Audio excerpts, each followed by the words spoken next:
Hi, it's Sylvester, and I did not have a bike, but now I have a bike. And I'm very grateful, but I am going to be complaining about the fact that I have a bike. I'm going to be complaining in a way that feels productive because sometimes it feels good to talk through your emotions and talk about things that are bothering you. And I'm a very, very anxious person, and this bike has caused me a lot of anxiety. And I know I sound extremely ungrateful because I got a bike. I got a free bike, and that's really, really awesome. And I am grateful. I am. But again, I'm a very anxious person, and this bike has caused me a lot of anxiety. So I just wanted to talk about that a little bit. So here's the story. My mom was visiting, and her and I were out walking, and then I saw this bike on somebody's front lawn, and it had a little note on it, or a little sign on it that said free bike. And I was like, I should take this bike. So I did. And that is the entire story. Now I have a bike. And I'm very suspicious because I haven't really ridden this bike yet. I got it Monday and it is now Thursday, and I have not really ridden it. I've ridden it for like a minute, but I haven't taken it on any kind of like long distance trips. So I'm scared that it's somehow faulty, like it's somehow broken, because people don't just give away perfectly good bikes. And I mean, it's like, it's well loved. There's some rust. It was like a little bit, there's like a dent. It's like it's not in mint condition. It's not brand new by any means. But I'm suspicious that somebody would give away a perfectly functional bike. And I'm scared that I'm going to ride it for the first time and the tires are just going to go completely flat, or it's just going to fall apart, or the chain's going to break, or like something's going to happen.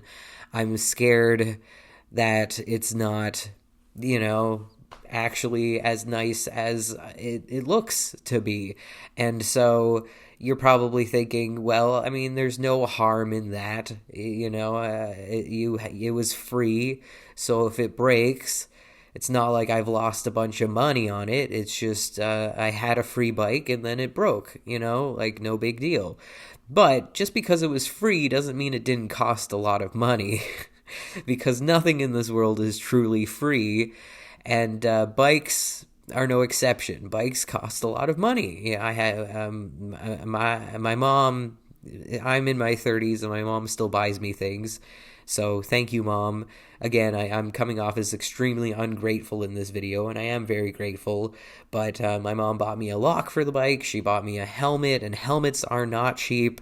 She bought me a cover for the seat, a seat cover, because the seat was kind of falling apart a little bit.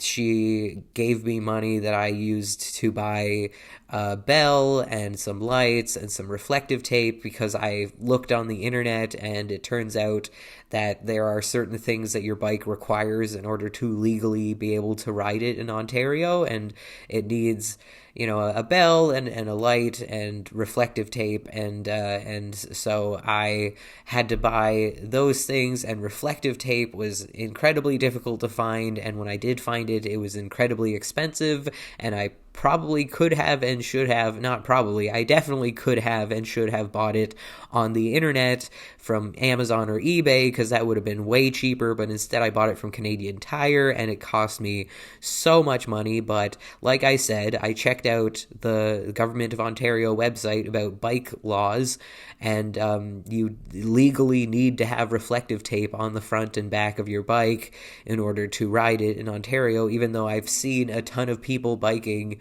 whose bikes don't have reflective tape. So apparently the cops don't the police don't enforce it or anything, but that is like legally you do need reflective tape. So I had to buy that. Like the amount of money that and I've bought a bike pump. I've spent so much dang money on this bike, like so much money on this bike. And so at this point, it's like sunk cost fallacy, where if I take this bike out for the first time and it breaks, then my mom and I have just wasted a shit ton of money on a bike that was broken, and I said this to my mom. I'm like, what if the tires are messed up? Like, what if it's broken? What if this? What if that? And she's like, well, then we'll just replace the tires if the tires are broken. Or like, you know, so she was very calm and very rational, but like I was freaking out because I was just thinking about all the worst case scenarios, thinking about how this bike might be not as good as it might be broken in some way. And so that's something that's stressing me out. I am also incredibly stressed out about the fact that I have to keep it in my apartment. I live on the top floor of my building, and there's a lot of stairs, and there's no elevator in this building. So in order to bring my bike into my apartment, I have to carry it up a bunch of stairs, and in order to take it out of the apartment, I have to carry it down a bunch of stairs.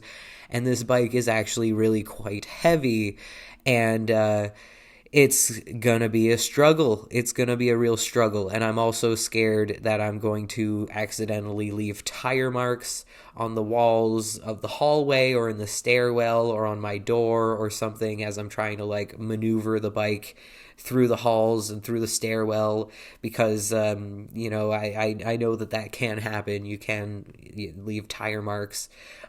I've seen other people bring bikes into the building and leave tire marks on the walls. So I know that that's a thing that could happen, and I don't want to get in trouble with management, and I don't want to make this building look worse. So I have to be really, really careful when I bring it in and out of the apartment to make sure I don't leave tire marks anywhere. If I take it out and it's like kind of muddy outside or something, then when I take it back into my apartment, there's a possibility that the wheels might be dirty, and then I might stain my carpet because my apartment is carpeted. So that's something that's stressing me out. The reason I don't leave my bike outside, because you're thinking like, well, why do you have to bring it in to your apartment every time you use it? Like, can't you just leave it outside? Isn't there a bike rack? And there is a bike rack, but I had a bike previously that was stolen from that bike rack. So I don't trust, this building's a little bit sketchy, so I don't trust that bike rack. So I am not going to leave it outside. Also, if I leave it outside, it'll get like, rustier, and like it's not going to last as long. It's not going to be in as good of condition. So I have to bring it inside every time I use it, which is going to be an absolute pain in the ass. And I'm scared I might get like chain grease on my clothes as I'm trying to take it in and out of the apartment, because I don't have a lot of money, so I don't have a lot of clothes. And so it's a big deal when I get stains on my clothes, because that means I need to buy new clothes, and that's money I don't have. And man, like, there's a lot of things about this bike that's stressing me out. The reflective tape that I was talking about, how it took me forever to find reflective tape, and it was really expensive, and I should have bought it online, but I didn't. The reflective tape isn't really sticking very well to the bike. Like, it's not falling off, but it's not sticking super well. So that's another thing that's causing me anxiety, is that the reflective tape's going to fall off and I'm going to need to buy more. Yeah, and like I said, the whole reflective tape, you need, according to the laws in Ontario, in order to ride a bike, the bike needs to have white reflective tape on the front forks and red reflective tape on the back forks, and nobody follows this rule. Nobody. Like, I've seen so many bikes that don't have reflective tape, and like, so you're probably thinking like, why are you so worried about the damn reflective tape? It's because with my luck, I'll be the one that the police pull over, and like, like, I don't want to get fined. I really, really don't want to get fined for riding a bike without reflective tape. So, that's stressing me out. The actual thought of riding the bike stresses me out too, because it's been a while since I've ridden a bike. It has been many years since I've been on a bike. And like I said, I've ridden this bike for like a minute, but I haven't really like properly been on a bike ride yet. And when I was on it for that minute, like, I was kind of shaky and unstable, and it was kind of, it's like, you know, the old expression of like, it's like riding a bike, where you don't forget how to ride a bike. You just, you know, you get back on a bike and you just immediately remember how to do it.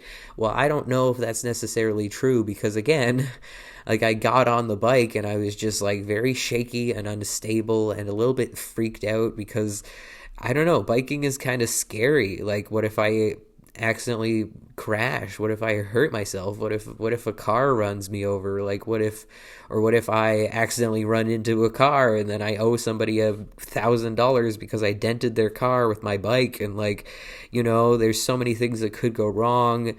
And this bike is a kind of bike I've never ridden before. It doesn't have, usually I'm used to bikes that have the brakes on the handles where you squeeze with your hands when you want to brake. But this bike, when you want to brake, you actually pedal backwards, and that causes the bike to brake.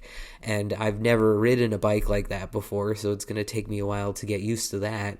And so, again, I'm just like really stressed out about this dang bike, and I sound so ungrateful because, again, I got a free bike. I should be super happy and super, like, yeah, but I am. I mean, I'm not super happy. I'm just generally a depressed person, but I am super grateful about the fact that I got a free bike.